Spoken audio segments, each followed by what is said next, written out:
خپل پیژنګلو به د کتونکو سره وکړو نن چې کوم دسترخوان ستاسو په دغه بازار کې را جوړ دی ته څنګه ګورئ؟ اعوذ بالله من الشیطان الرجیم بسم الله الرحمن الرحیم. زما عرفان نوم دی او د زړو دکاندارانو صدر یم. یاره دا خو د باچا خان بابا په طرفه یو ښکلی او ټرست پروګرام دی او دا خدای خدمتګاري چې څه ته وایي دا حق دی جي او دا زما خیال دی چې دا په هر بازار کې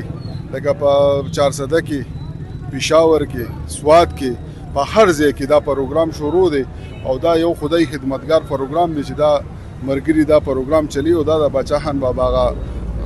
پروګرام شروع دی د ډیر وخت نه او دا ټول خدای خدمتګار دی دا څومره چې دا ولاړ دي چې دا خدای خدمتګار دی نو دا ډیر ښکلی پروګرام دی او د ثواب پروګرام دی او دا روزه ده او په دې روزه کې چې دا پروګرامونه وشي دا ټول ثوابونه او مغې ته رسیږي. موجوده وخت کې چې کوم ګرانی ده کوم حالات دي دسترخوانونو څومره ضرورت دی موږ وینو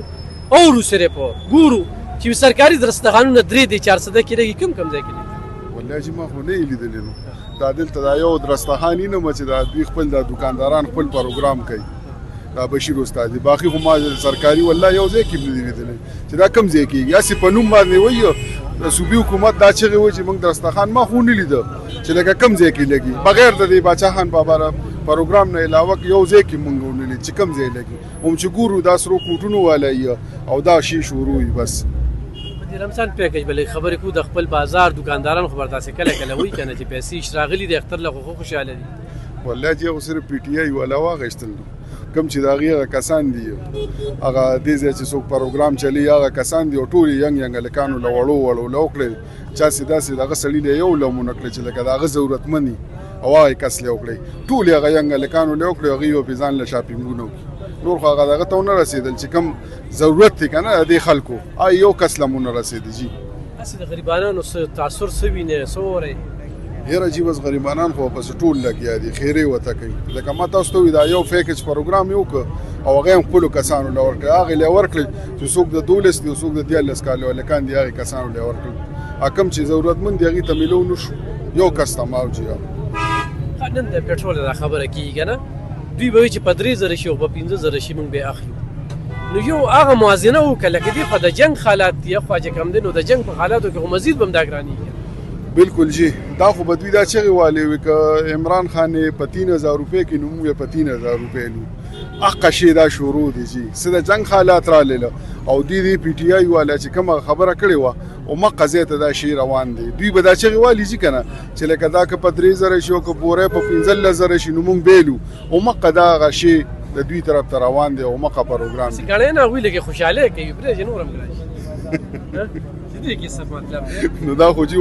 ما تاسو ته قصه نه کړه چې دا خو به دوی دا چغې والي کنه ما تاسو نه چې لکه دی هغه ما دی پی ټی آی والي هم دا چغې والي وی کدا په 15000 روپے شنوم به لوک تیل په 0 روپے پټرول شنوم به منګه لغالو نو مقا پروګرام دي شي دی غواړي چې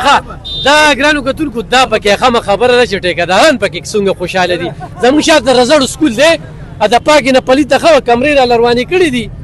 اوس چې کوم دی پاغي باندې نیم په نیمه کاروم نه کیږي لږ چیز وایي ټیکدارانو خالص دي. اعوذ بالله من الشیطان الرجیم بسم الله الرحمن الرحیم.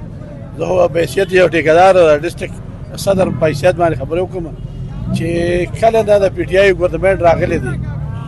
دا 12 کالو شو مخ لا تر اوسه پرځل تعبیر دی لیدلې نمبر 1 نمبر 2 دا چې لکه هغه کارون لتریو مګا چې کوم ځکه اعلان لګي او کمرین واریږي یا د سرکاري زینو دیوالو نواري غیله مختلف به حیثیت لکه ما ته د ذلی مشرع په حیثیت باندې ته دلته کې په دې ټوله ذله کې بغیر زموږ د رضاو چیف سیکرټری صاحب راغلی هغه لیک مهرباني کړو چې لکه بیراباد کې زه په دې باندې لکه تاسو په دې شپږ ټوله راته جوړ کړ یا دې یو نامعلوم تصویر چا کې راته کړی یو اوس ما بل د چا سره خیر په مخامخ نه پکار خو خدای شته چا سره پرې جوړ چې یو بای پاس ټوټه راته جوړه دا به تعالی فاج جوړه کړی دا لکه جوړه کړی چیف سیکرټری صاحب دا ساری سیکرټری صاحب دا ما ورته سي ډبلیو سیکرټری دا موږ سره په خپل تاریخ او دا په خپل زور نه جوړ دا لپاره ولا کول ګوتې ورولې لې جوړه اساس د شپې په بورډ لګاو کنه ګینه زه ورته د یو میاش لګوم چې ورکاډر ما وروړو ټینډر ما ورسې مې وروړل ایسه به لکه دا ټول شي نه ولې تا ته پته لګي د شپې کېږي او د ورځې یو شي وي نن بس ما باندې خو مو حقیقت څنګه دي تا د پته چې ما ته حقیقت څومره معلوم دی دا یو خو رزړو کې ولاړو کنه رزړ ستا شاته یو سکول دی څو کال شو هغه ټیم کې چې سیخ پسو سیمټ پسو هغه خلکو ته کمرې روانې دي دا چې نیلام کېدو د دې څلور کال تقریبا وشو چې نیلام شوی دی بیا پکې دوباره ریټیل شو بیا تر نن ورځې پورې هغوی سره د دا خبره ده صرف د خپل اشباشۍ لپاره پیسې شته